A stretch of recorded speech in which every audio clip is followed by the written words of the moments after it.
Welcome to Your Yes-Filled Life. I'm your host, Brenda Winkle, educator, healer, speaker, guide, and fierce advocate for your yes. I help sensitive and successful men and women find, reclaim, and live from their full embodied yes. Through empowering you to understand your energetic hygiene, establish healthy boundaries, and heal your nervous system, you'll be able to create your yes-filled life and move through your days with more freedom, more ease, and more joy. You'll hear inspiring stories of people who found their full-bodied yes, thought leaders who pursued their own dreams and are living life on their terms, and learn new ways to find the courage, joy, ease, and freedom to more fully step into your yes-filled life.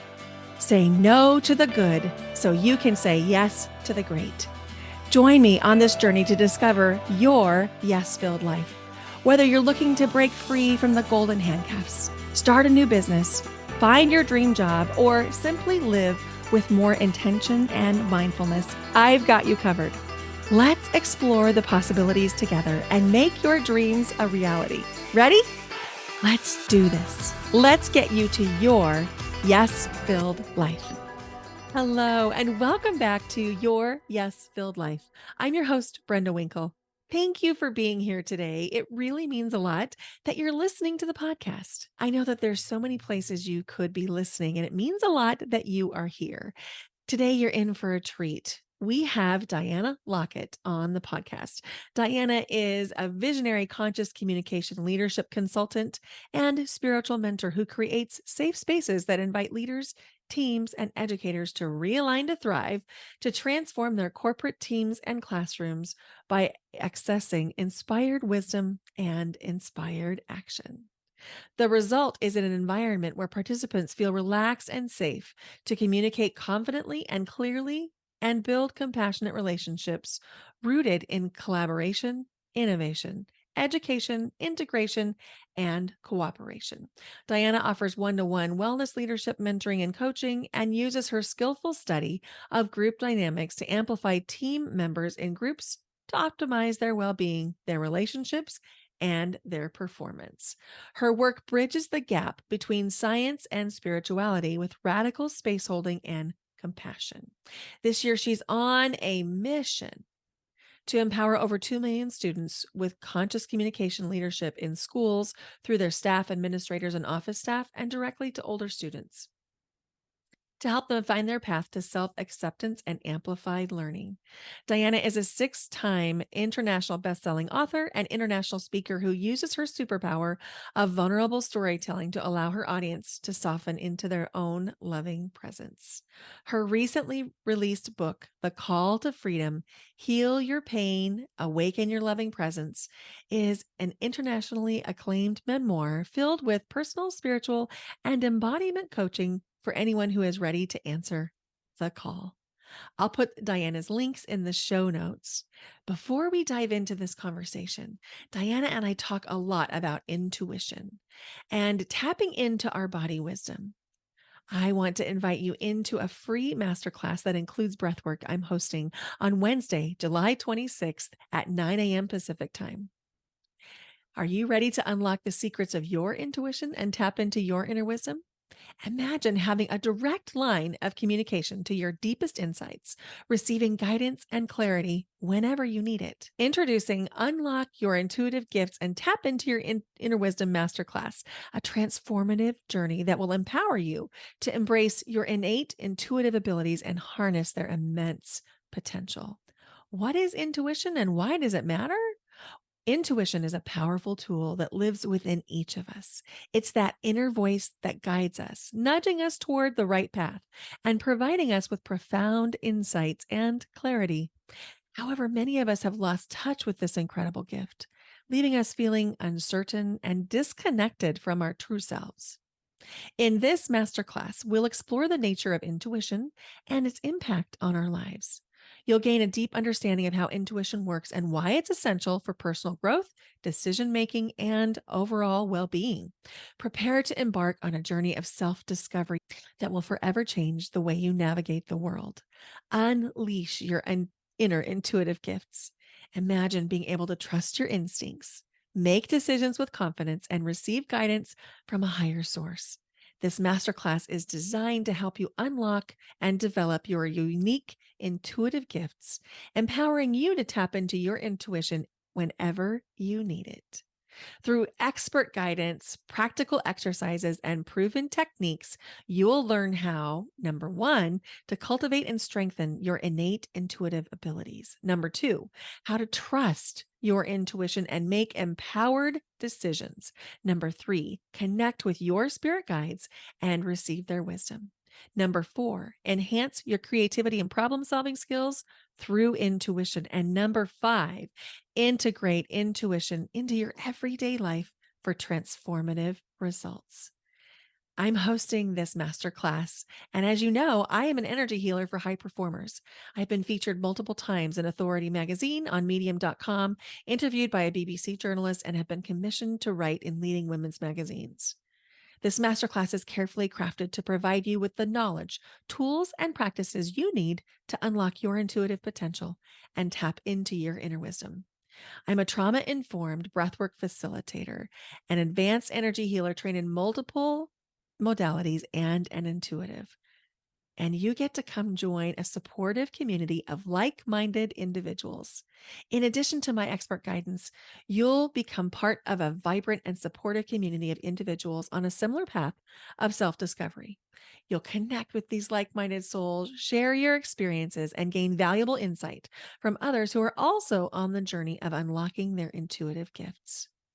Unlock your potential today. Don't let the power of your intuition remain untapped. Now is the time to awaken your inner wisdom, embrace your intuitive gifts, and transform your life. To register, you can click the link in the show notes or go directly to brendawinkle.com/unlock. This is a free workshop and masterclass, including breathwork, that I'll host on Wednesday, July 26th at 9 a.m. Pacific. There is a limited time replay available. Now, let's dive into this incredible conversation with the lovely Diana Lockett. Hi, Diana. Hello, Brenda. How are you? I'm so great. How are you? I'm fantastic. Really, really doing well. It's so nice to see you again. We were just talking before I hit record, and you've just been spending some beautiful time at the beach. Yes, I have. I went to the Dominican Republic in the Caribbean and went with some family. So we're two families that went together. I cannot stress enough how important it is, especially as an entrepreneur, but for everybody, to schedule time to play and to be. And that's truly what this trip was about. I really love that. I totally agree. I think, it doesn't even matter what your field is, scheduling time to play and making it a priority as an actual calendar item is really important. Mm-hmm. Absolutely. In the tantric yoga philosophy that I study and teach, the ancient philosophy, there's a phrase that we use that we're here for the delight of it. Change the word delight for play or love, right? But we get so caught up in our stressful lives, me too, and we become little balls of tightness and tension, and we forget to play. So I really value play, and I make it part of my daily routine. I love that. I Mm-hmm. play a lot, but I don't know that I'm doing a very good job of playing every day. Well, for me, play might include like just taking my dog for a walk and being present to that. That's play. Mm-hmm. Going to a yoga class is play for me. Hiking is play for me. So I incorporate moving my body, and moving my body is play for me. And then when I was in the Dominican, it was truly playing cards, playing board games, playing pool, taking my kids to the arcade, going on this crazy adventure ride. I realized that I am the most adventurous 58-year-old that was there. Where everybody else, we were driving these dune buggies, and where everybody on very rocky, uneven terrain, and where everybody was sort of gently going around the corners and gently going around the puddles. I was like, to my kiddo, hold on, we're going through this. And I would like hit the gas pedal, and we had mud flying up and over our heads, and it was so much fun. And I look over at my family members who are half my age. and they're like just going very gently around the mud to make sure nothing lands on them. So I love play. I really love play. I find it's energizing, and yeah, it's why we're here. I couldn't agree more. And when you talked about your definition of play, including the mindful moments and the things that you're doing sheerly for the pleasure of it, I think by that, I absolutely play every single day. I'm not surprised. So before we get too deep into our conversation, I would love for you to tell our listeners about the work that you do in the world and a little bit about your background. Would that be okay? For sure. Thank you. So I wear many different hats, but I'll start back at the beginning. I have been working as a speech language pathologist for 34 years. That's something that not everybody in the spiritual and personal development world know about me. The reason it's really important for people to know that is the last 15 years of that career, where I worked as a board level consultant for the largest school board in Ontario, I really was able to cultivate my leadership skills, my communication skills, my conscious skills. And as I was doing that simultaneously, I was a yoga instructor studying tantric philosophy, which is life affirming philosophy, which means that Chitananda, which is the remembrance of the bliss of why we're here, is accessible in any moment. Just step outside and take a breath, and it's there. We don't have to do Mm. something to get there, it's here. So I was teaching yoga, running yoga. I opened up a teacher training academy, so my own yoga school, and then realized that there's a lot of people that don't come to the yoga mat but need these deep teachings, which also includes mindset coaching and spiritual coaching and somatic coaching, but embodiment practices. And so I started coaching leaders. And at the time, I was doing a year-long coaching session. So people would come to me, they would commit for a year, they'd pay some really generous money to meet with me to help them to remove the layers of tension, the move through the unprocessed experiences that they'd had in their life that was preventing them from fully showing up from the place that they wanted to be as a leader. Now, I believe we're all leaders. Some of us are leading organizations, some of us are simply self-leading, and each one is just as beneficial. So these leaders would come to me with this intention to wanting to basically feel better in their lives, be clearer in their lives, have direction. And I would bring it through spiritual philosophy and mindset practices as well as somatic practices. So I did that for about a dozen years. And then I started being called into organizations. People who I'd coached wanted me to come into their organizations and do work with their teams, because I'm also a trained circle facilitator. And so I can bring groups together, communities together. It's what I've done for my YTT programs for a dozen years, and help them to see not only the humanity in the other, but the divinity in the other. And it Mhm. starts by seeing it in oneself. So I bring that work into organizations. Like next week, I'm going into an engineering firm. How do you talk about divinity to an engineering firm with engineers? Well, I bring in the science of it. I start, because I'm a neuroscience geek, I start by bringing in the science of mindfulness, mindset, somatic nervous system, and how that moves and directs our relational skills, our collaboration, our creativity, all that stuff. That's when they start to listen. And then over time, I take them into practices where they get to look at the other person and they get to soften in the presence of the other, and they get to feel themselves being fully seen. And it usually ends with a big tear fest of Yeah, gratitude. I'm sure. I love that I get to do that. I also do it in education. Not surprising. I've worked in education for 32 of my 34 years, and school systems will call me in, often virtually, and I'll train like 800 secretaries in one call. And the secretaries, the reason they're so important is they're the ones who go, oh no, when that parent opens the door and they're coming in to complain for the third time, or that kid's being sent down having a tantrum. The secretaries are tensing and they don't know how Mhm. to relax in the presence of life in that moment being the parent coming in or the kiddo tantruming. And so I do the same thing. I give them the science. I give them some mindfulness tools, some somatic tools, and then we go through practices together. And these, in my opinion, are required life skills Mhm. to be able to show up fully to life from a place of relaxed, inspired wisdom and intuition. And that's the way that I want to show up in the world. And that's what I help people do. I love that. Thank you, Diana. So there was so much that stood out to me in what you described. I mean, first of all, the idea that you came from a background in education, and I share that in common with you, spent 26 years in the public schools. And, when you were talking about the school secretaries having some somatic coaching, I just remember I taught in a lot of different districts and a lot of different schools, and the school secretary is one of the most essential components because they really are the glue that holds the school together. So I just love that you highlighted that. I always appreciated the secretaries. They became my first friend in that school. I would make sure I'd bring them Mhm, a coffee or a mhm. bowl of fruit or something to let them know how much I appreciated them, because I recognize how they are the glue. And I think it's unrecognized. I also train educators and administrators, and I love the secretaries. I value them so much. So thank you Mm, for highlighting that. yeah. Oh my gosh. So there's so much so much going on. And my mind wants to go back to the beginning of the conversation. So I'm going to just take a quick breath here. And there was something that you were talking about right at the beginning that I wanted to ask you if you could just expand a little bit more on.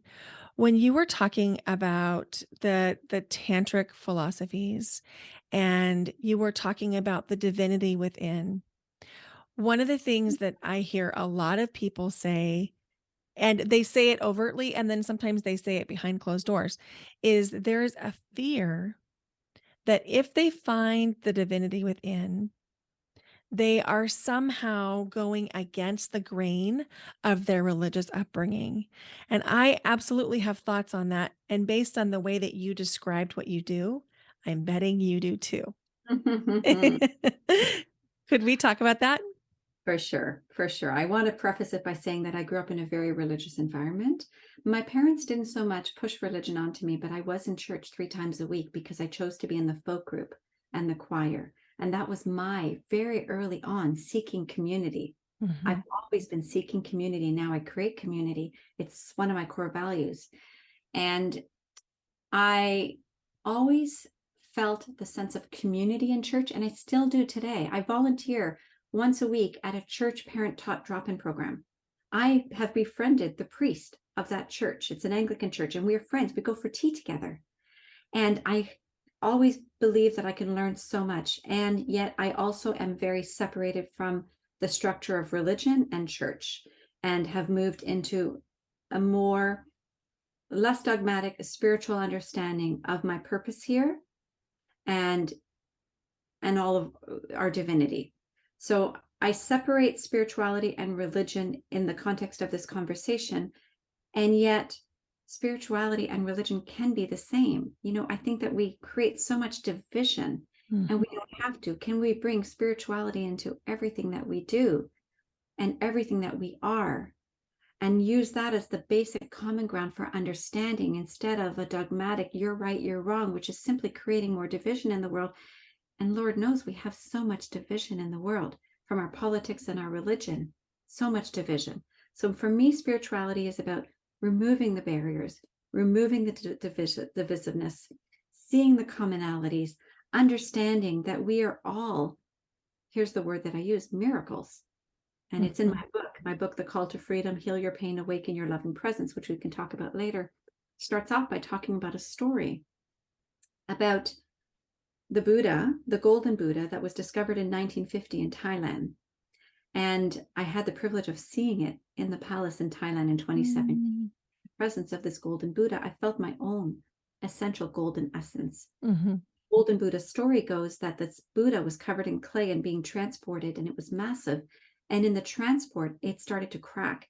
And as the clay cracked, the monks saw something shimmering behind it. So got a hammer and chisel, started knocking away at it. And what they revealed was a $250 million golden Buddha in 1950 currency, which would be worth billions today. Right. Story behind it is that 200 years earlier, there had been a Burmese invasion, and in anticipation that this golden statue would be stolen, the monks covered it with clay to hide and conceal its richness, Mm. its beauty, its gifts. We are all that golden Buddha. We all have essential golden essence. In fact, we are all miracles with this scientifically depending on the research, 1 in 400 billion chances that any one of us would be here today. Mm-hmm. Statistically, that's 0. Right. Right? That's big to remember that. And yet we forget. Mm-hmm. Because the day we're born, I had the privilege of being in the presence of Dr. Wayne Dyer, who I call a mentor many times. And he says, the day you were born, parents looked up at the heavens above and said, thank you, God, we'll take it from here. And started to imprint and implant you with all of their beliefs and conditioning and stress and trauma and generational stuff that they're not necessarily having it processed. And so we start with these beautiful blank miracle, what I call in my book, menus that are empty and are really meant to stay relatively uncluttered so that we can reveal to ourselves in time what and who and how we want to live as these miracles. But they become full with everybody else's menu ingredients. And so we get to an age where we just continue to run that menu and choose off the ingredients of that menu because we don't know any different. That includes religion. That includes politics. How much divisiveness is there, not just in the US, but in Canada as well, around politics? Mm-hmm. It just blows me away that that could be the determining factor.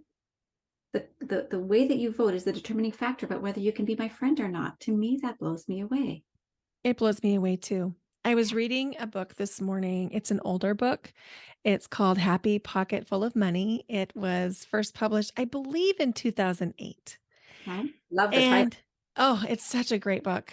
And I was reading a portion that was talking about, well, it's all about our mindset, but more than that, how we're showing up, what we're expecting, and what we really believe. And it's such a great book. If you haven't read it, I invite you to check it out because it's really impactful.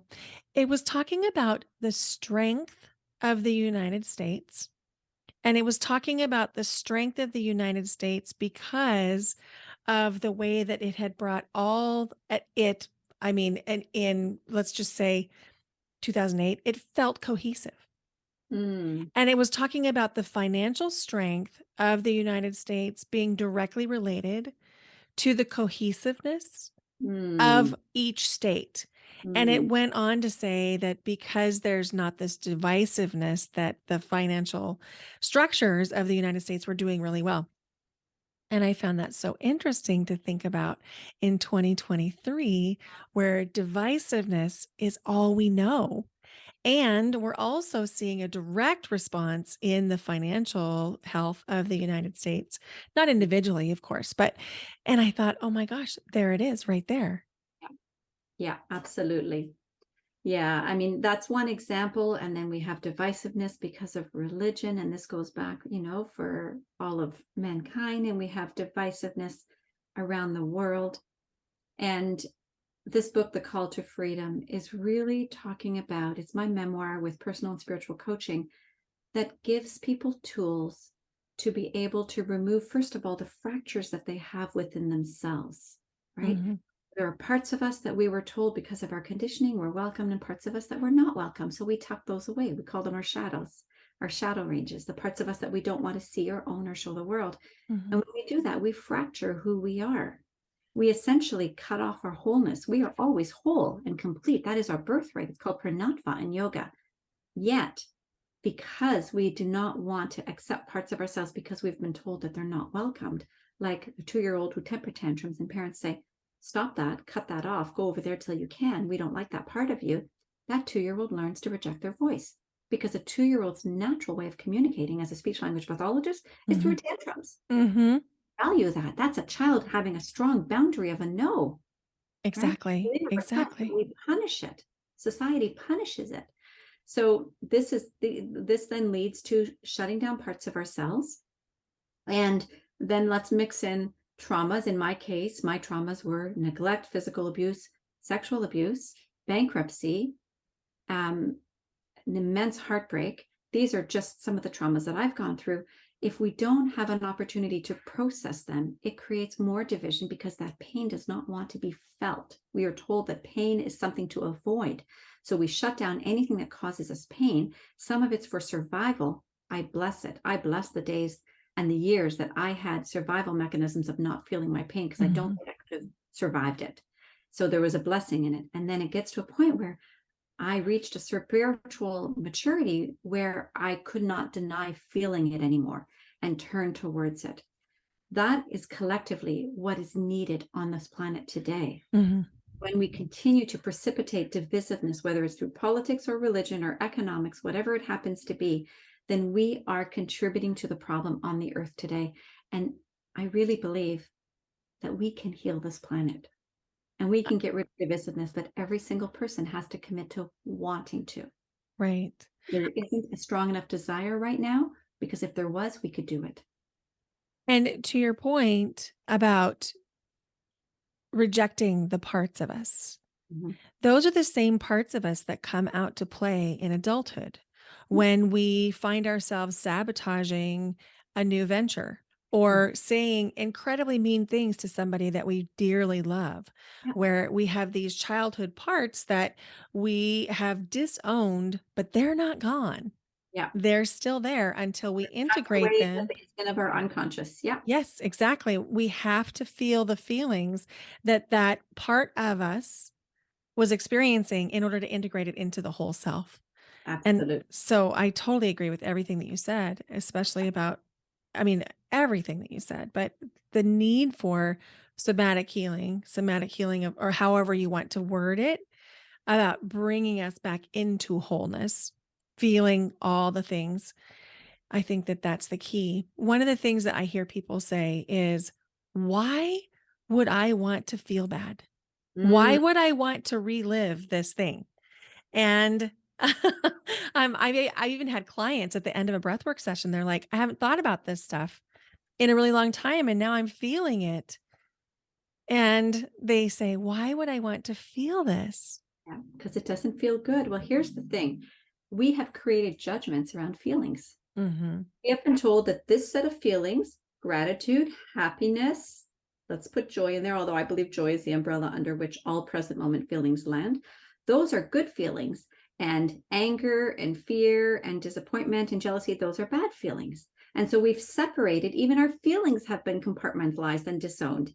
And what if we can feel good feeling bad? I say bad in quotation marks. What Hmm. good feeling bad, which simply means turning towards whatever the experience is, the emotional present experience, and willing it. And that's what I did for 2020 until 2022. And that we talked about integration. That was my integration opportunity. I've been doing this work. I've been doing this work for 25 years. I've been teaching this work for 15 years. And in 2020, I was gifted an incredible opportunity to really integrate all parts of myself in a way that I had not allowed myself to do before. I had been doing shadow work and parts work for 15 years, Hmm. but this time I got to sit in it in a way that was radically uncomfortable, without support, Hmm. and no one there to rescue me or to help me. I had to be in it. And I learned to love my grief. I learned to love my anger. I learned to love the part of me that is can be like really firm, that some people might call, can I swear? Yeah. Some people might call like the bitchy side of me that can be like so clear and and unfuckwithable. I learned to Hmm. love that part of me, because that's like, what are you so clear and angry about in the world today or in your life that you're going to stand up and take a stand and make a difference? And that was all the integration that happened in that time period, which is why I could not finish my book until the end of 2022, because I was still living the integration. I was still Mm. integrating parts of myself and parts of my experiences to be able to be in love with all of it. That resonates deeply with me because, like you, I've been working in this field for a while, since 2015, so about 8 years. In 2019, I had an experience that literally brought me to my knees and stopped all forward motion. I didn't choose it. I didn't try to have it happen. I wasn't looking for it, but it just absolutely cracked me open. and changed everything about what I was willing to do, how I was willing to feel. And it allowed me to get really curious about the things that I was saying yes to in my life and get really curious around whether I was saying yes because my soul wanted that, my higher self wanted that, or was I chasing some kind of an ego hit, Mhm. like a recognition or an achievement or something? And the hard truth was that I was chasing recognition and accolades. And that at a certain point loses its luster. It not only loses its luster, is if you're always chasing something tomorrow, it will always be there tomorrow. You'll continuously be on the run. Right? Hmm. I'm going to be happy when I get that award. I'm going to be so grateful when I have that bank account, whatever. Whenever we are waiting for something to create a sense of, I'm going to use contentment because I prefer that word than happy, a sense of contentment, we are always going to be receiving it tomorrow I because love that. there's something else to reach for. I love that you had that opportunity and that experience. I can only imagine it wasn't easy. Mine wasn't either. And yet it was essential for the evolution of my soul and the work that I get to bring on this planet. Absolutely. I wouldn't be doing the work I'm doing now without that experience. And what I sense when I hear you talk about it, I feel in me, I feel this immense sense of humility.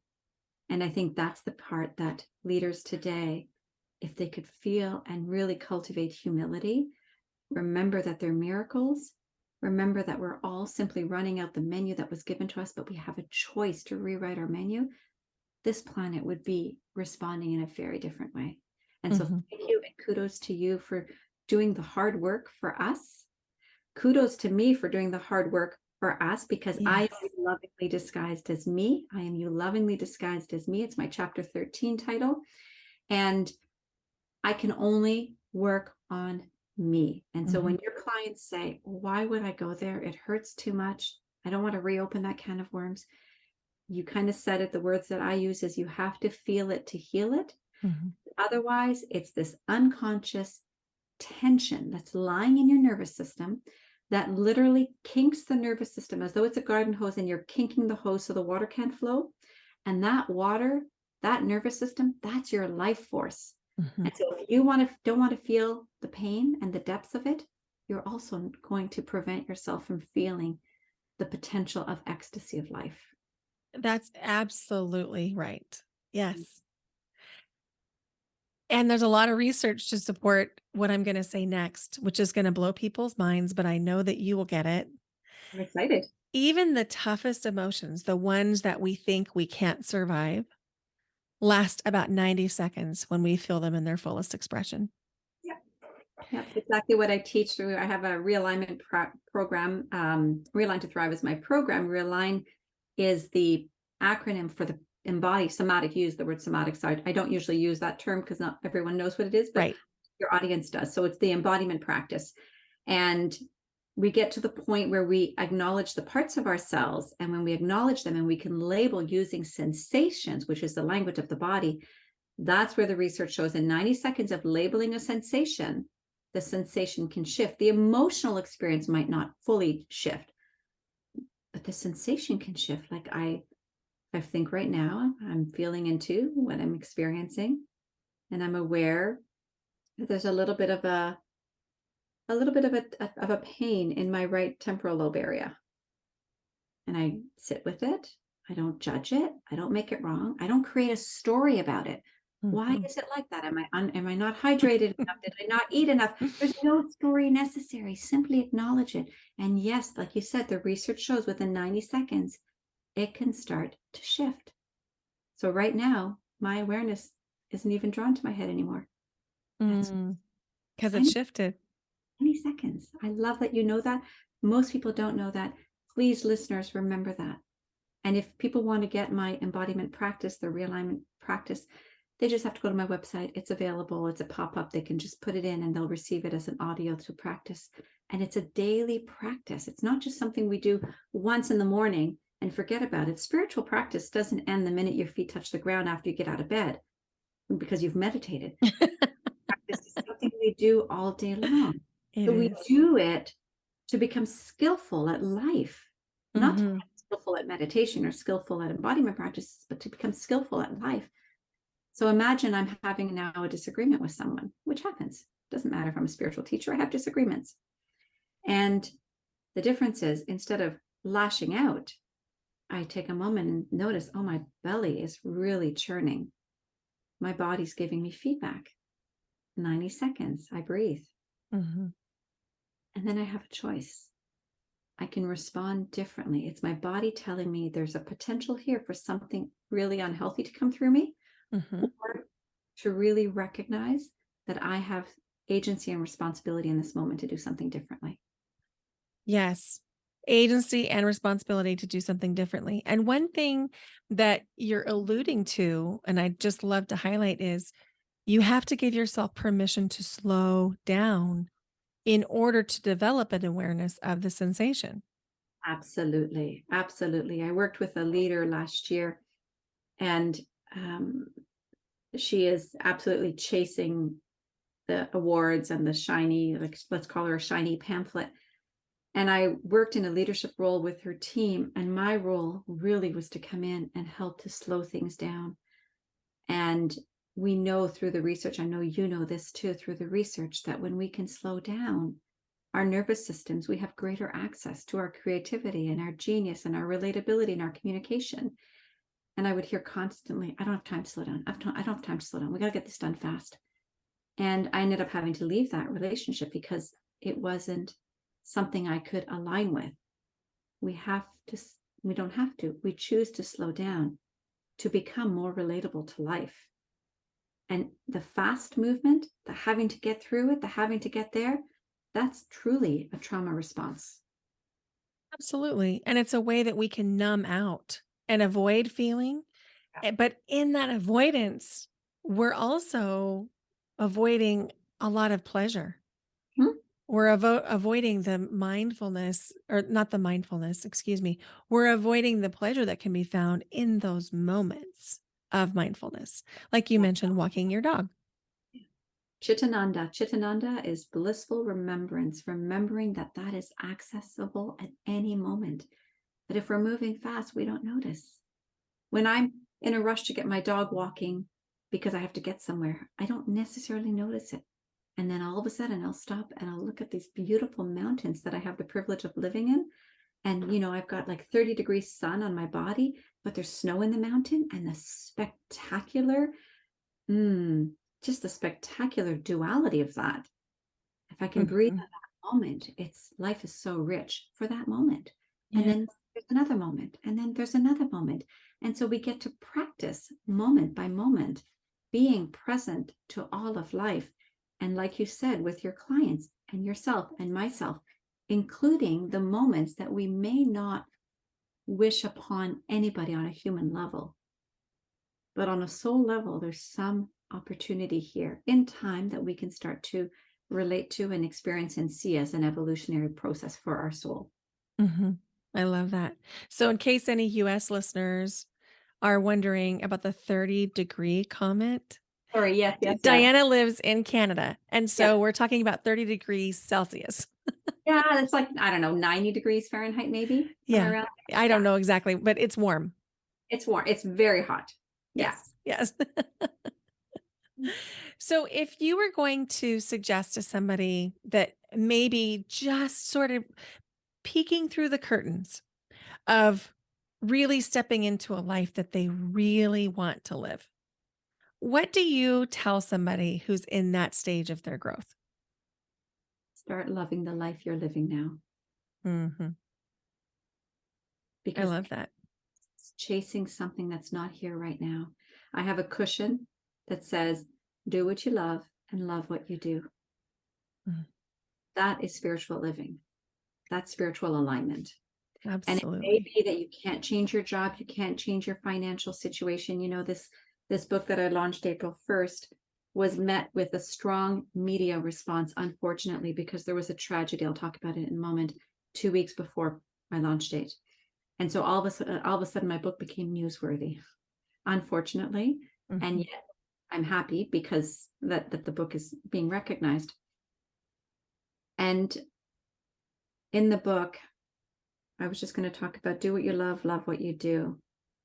In the media interviews that I had with some like newspapers, they would say, what would you tell a community or one person who's reading this who does not have the time and the funds to do the spiritual practices that you're talking about? And I said to her, I have been there. I have gone through a bankruptcy. I lost everything and didn't know how I was going to put food on the table for my kids and didn't think I would survive. It was really tough. And yet there's something every day that I trusted made me open my eyes, put my feet on the ground, and start with this phrase that I use all the time. It's an Aboriginal phrase from Australia that is, it is today. It is today. I cannot control all of life. I can control if I get up. I can control if I connect to my breath. I can control if I'm willing to see beauty equally in the sun and in the rain, in the birth and in the dying, in the grief-stricken and in the playful celebrations. It's a choice that I get to make. This does not cost money. We all can have access to this. And coming back to the menu of our life, we have been conditioned in different ways of showing up. And those conditionings precipitate and continue the dualities that we are living in, the separations that we're living in. It doesn't have to be hard. And yet it is a practice that takes commitment. It does. It really does. I heard a friend of mine once say, I'm done chasing my dreams. Because if I am chasing my dreams, they're running away from me. Yes, I love that. I thought that is so smart. Yeah. So instead, can you live your dreams? Can Mhm. you be your dream? Mhm. Can you find moments of presence, gratitude, love in each moment, even if you're not doing your dream job? This is a big problem in personal development. It is. Telling people that they are not enough. And it's in every single workshop and speaking event that I go to. People are being told they're not enough. What if we just send the message that you are enough? Mhm. Oh my gosh, you are speaking to me right now because there is so much toxicity in the personal development world right now, where instead of being lifted up and elevated and really encouraged to make the changes that somebody wants to make, they're being shamed and they're being told that they're doing it wrong and that there's something wrong with them. And so I just want to double down and say it will all shift when you learn to love it. When you learn to love it, and the it is all of it. All of it. The struggles, the uncertainties, the work, the moments of, dull times in work and emptiness in the bank account, and the moments of fullness. It's all part of a divine orchestrated life that you signed up for. And yes, we're going to show up. And yes, we have to schedule our calls. And yes, we have to be self-responsible. And yet at the end of the day, can you love it all? That is exactly what your clients said when they said, I don't want to feel this stuff. It's no different than that. People don't want to feel. It's fear-based, right? It's the fear-driven. And I'm a student of the Course in Miracles. Marianne Williamson has committed her life to teaching. And in the Course in Miracles, there are two fundamental ways of being. One is of love and one is of fear. And fear is rooted in every separation in the world today, including the people who don't want to feel the parts of themselves that are painful because they're afraid if they touch that, something is going to collapse. And I get it, because when I first went to therapy, I was like 30 years old. And I was afraid to touch my pain, that if I touched it, I would open up a portal and I would never, I felt like I was going to be this Humpty Dumpty that fell down and could never be put back together again. I was so afraid to go there. Oh, that resonates with me. In fact, I didn't find it in therapy. I I'm not proud of this. And I want to say that I now have a lot of friends who are really talented very, very talented therapists. I keep a list for my clients because I am not a therapist, but I'm such an empath that I knew how to say what the therapist needed to hear in order for me to get dismissed. And so Yeah, therapy did not work for me. It took me finding a healer that could see and feel and read and sense me. And that's when I began to do the healing work. And to your point, yeah, you do touch those things that hurt. And then there's like the moment you really touch it and you lean into it, you can begin to feel pleasure on the other side of that pain. there's a relaxation that comes in that moment because you don't have to hold down with tension and kinks in the nervous system that pain. It creates a freedom. This is the call to freedom. Yeah. Just really be willing to go into all the places in you and touch them with love, with Mhm. appreciation, with gratitude. Again, on a human level, things that I went through, I'd never want anyone else to have to go through. I know it happens. I never want anyone to have to go through that on a human level. They're incomprehensible. But on a soul level, gosh, I signed up for this. Like Wayne Dyer talks about having signed up for resilience. Me too. I was standing right beside him, checking that box. I want to come into this earth and be resilient. And boy, have I had the experiences of being resilient. I must have been there in the line with you guys. Yeah, I think a lot of us in this field where we are committed to really embracing all parts of ourselves, not just the shiny parts, right? The difference between what I call the difference between personal development and spiritual development. In spiritual development, and not all, because a lot of spiritual practitioners just want to feel good as well. There's a select few who are really committed to going into the mud and seeing what can come from that. I have a tattoo on the back of my neck that is a lotus flower with a dragonfly. For me, dragonfly was my first introduction to feeling completely supported and loved. It's a story that's in my book. And the lotus flower grows out of mud. And it's the beauty that comes from these deep, dark places that could not have Mhm. evolved without that experience. So I honor it all. I honor all the past. I do the work to reconcile and to love it all, which brings a lot of deep forgiveness. And it's a journey. It's not something that happens overnight, nor is it simply a statement that I can flippantly say, I forgive. Forgiveness is a process and a journey. Yes, indeed. Process and a journey. Well said. Before I ask you our 5 questions as we come to a close, or maybe there's 7 now, I don't know, several. I would love for you to tell our listeners where they can find you, how they can connect, and where they can find your book. Thank you. So my website is dianalockett.com, dm.lockett on Facebook, Diana Lockett Coach on Instagram, Diana Lockett Coach on LinkedIn, and I also drop nuggets pretty well 5 days a week on TikTok. And so you can find me there. My website has all the information you need for personal, spiritual, and life coaching mentoring. I also do organizational work. I love to work with teams to bring consciousness into leadership teams and organizations, and I do work in educational centers as well. I also have written this book called The Call to Freedom. Now, I launched it April 1st. 2 weeks before I launched it, I mentioned earlier, the book was met with tragedy. And what happened was my book designer, who was a coaching client of mine and a friend who I'd worked with for a few years, perished in a fire in Montreal. And it became a very complicated launch. People would say to me, how's it feel to launch your book? It's like, yeah, it's complicated. There isn't Mhm. really a part of me that can say it was exciting to launch my book. I am super proud.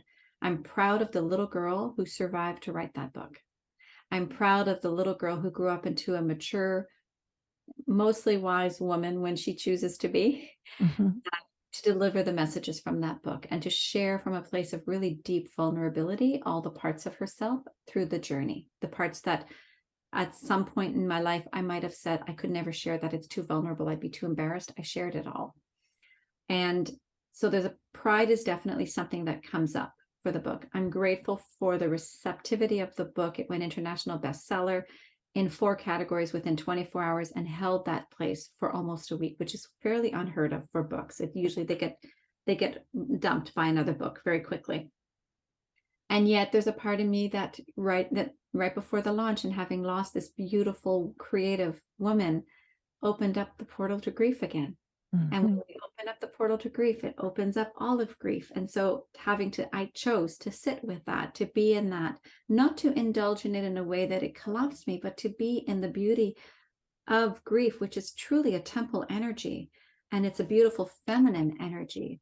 And so that's where I'm at right now. The book is available on Amazon. It's still not available in bookstores because with the passing of my book designer, the book raw files were on her computer with 17 edits to go. And my team and I had no idea how to access and make those changes.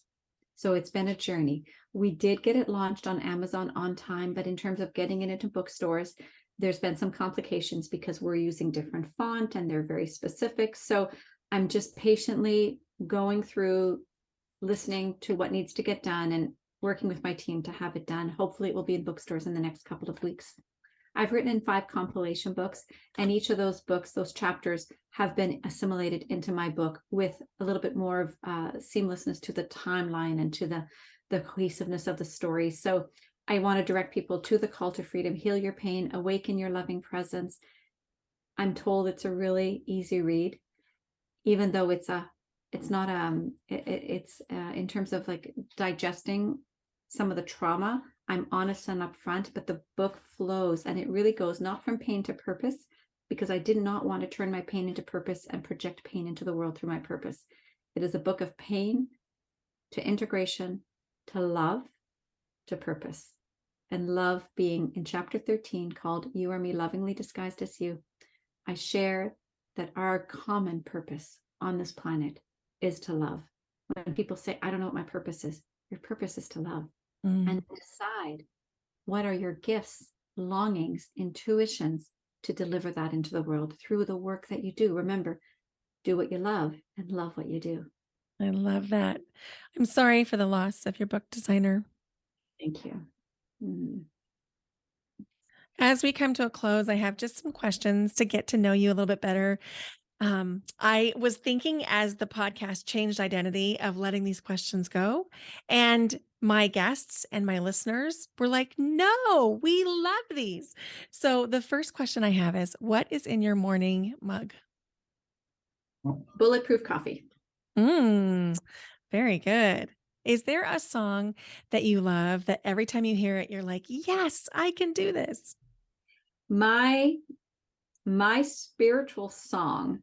So going back to 2004, when I started this journey, and like you, I had worked with therapists, and at one point a therapist, I said to her, how long are we going to work together? And she said about 10 years. And I never went back because I was urgently on a mission to heal and move on with my life.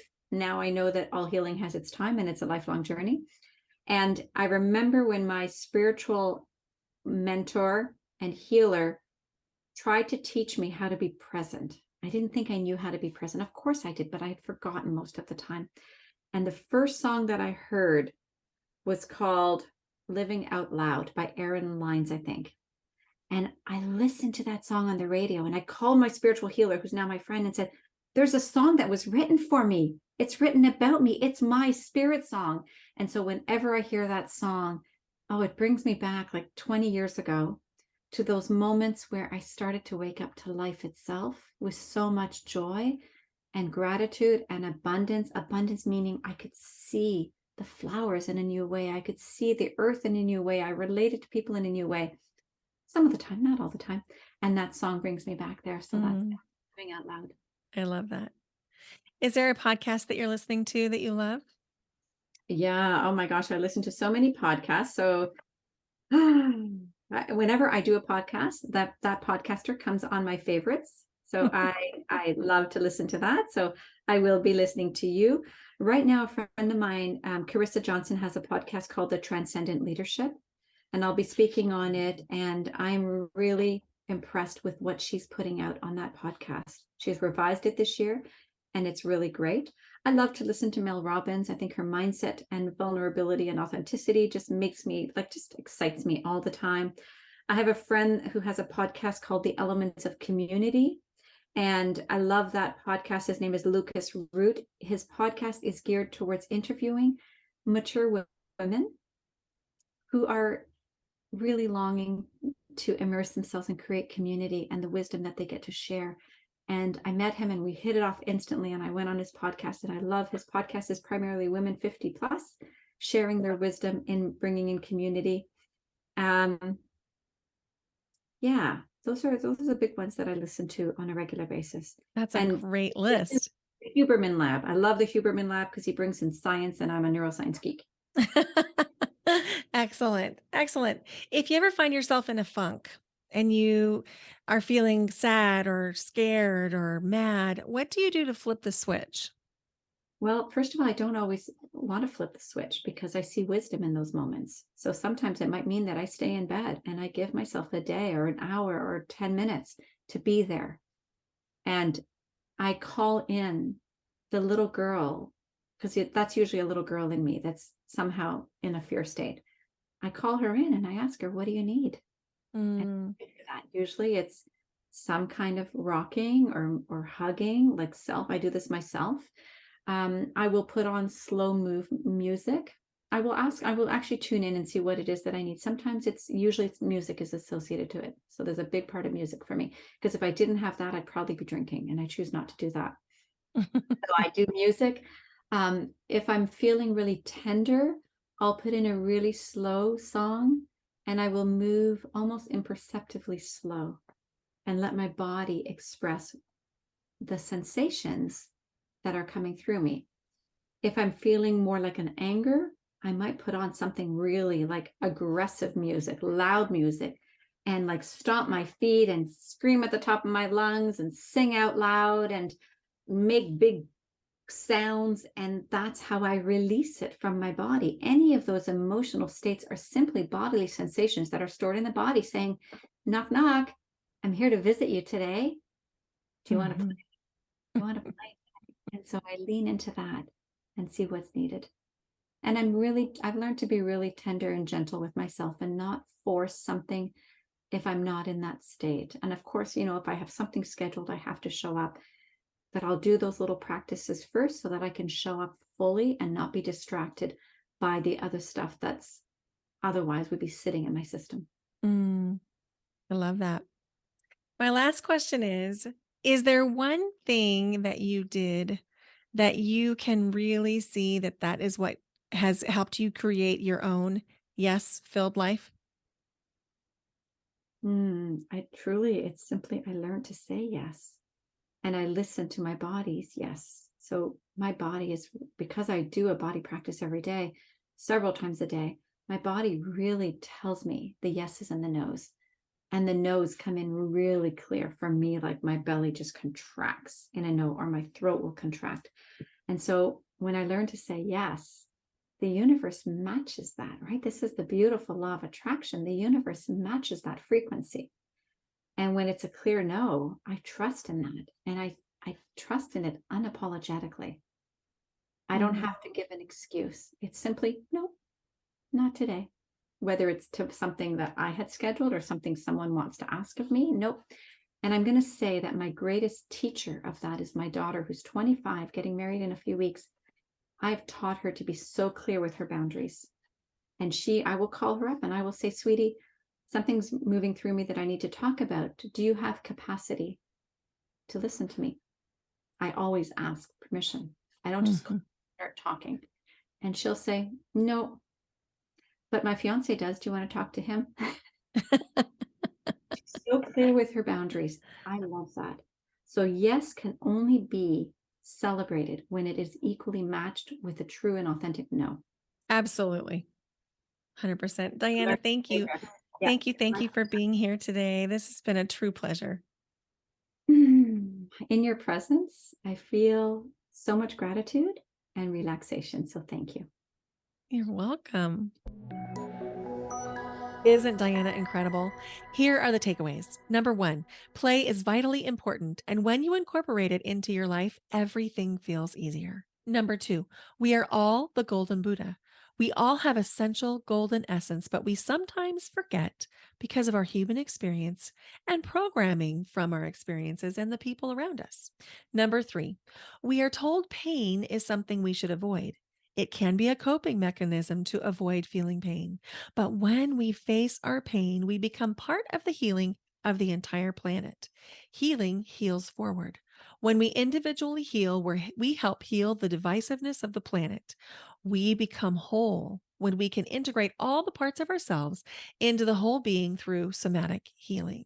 Somatic, meaning of the body, rooted in the Greek word soma, and somatic healing would include modalities like breath work, Reiki, and so many more. Number four, when you are chasing tomorrows, as in, I'll be happy when, you will always receive the thing that you want tomorrow. The work is to be happy now. Number five, when you are unwilling to feel your pain, you become unable to feel the blissful emotions. Science tells us that even the toughest emotions last about 90 seconds. When we can label the sensation can shift. Acknowledging sensations and emotionality is a way to shift your perceptions. Slowing down is an essential component of this practice. Number six, when you avoid pain, you are inadvertently avoiding pleasure. Pleasure is right on the other side of your pain. Number seven, the best way to find a life you really love is to love the life you have right now. Stop chasing your dreams because that means they're running away from you. Instead, consider living your dreams right now. And number eight, you are enough. You are not broken and you don't need fixing. You are enough right now. Don't forget to register for the free intuition and inner wisdom masterclass next Wednesday by going to brendawinkle.com/unlock or clicking the link in the show notes. All of Diana's contact information is included in the show notes. And I just can't thank you enough for listening today. Thank you for being a special part of the podcast. And if you haven't left the podcast a rating or a review yet, I invite you to go do that now. And if you loved this episode, would you consider sharing it with a friend? Thank you so much for listening today. Until next time, bye for now.